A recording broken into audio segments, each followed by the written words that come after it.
नगर news 24 प्रतिबिंब जनमानसांचे।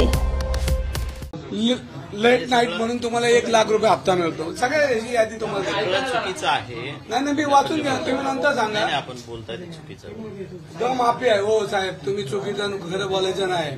तुम्ही जे करता तुम्ही पाप करताय, तुम्ही उत्तर देऊ नका। नंतर मी बोलतो। तुम्हाला नाही समजतं का? नाही तुम्ही बोला, नंतर मी बोलेल, एक्सप्लेन करेल। तुम्ही आज 70-80 लाख रुपये दर महिना हप्ता घेता, ही यादी आहे। त्या यादीमध्ये तुम्ही कसे कसे पैसे आणतात, तुमच्या कोण कोण लोक, त्याची यादी आहे माझ्याकडे। एक आमदार म्हणून बोलतोय, तुम्ही काय स्वतःला शहाणे समजता काय? उद्ध्वस्त केलं पुन्हा तुम्ही, तुम्हाला लाज कशी वाटत नाही? बरं म्हणताय खोटे, तुम्ही काय विधानसभेत उत्तर द्यायला उभे राहिले का माझ्याशी? नवीन बातम्या आणि ताज्या घडामोडींसाठी आजच आपल्या चॅनलला सबस्क्राईब करा।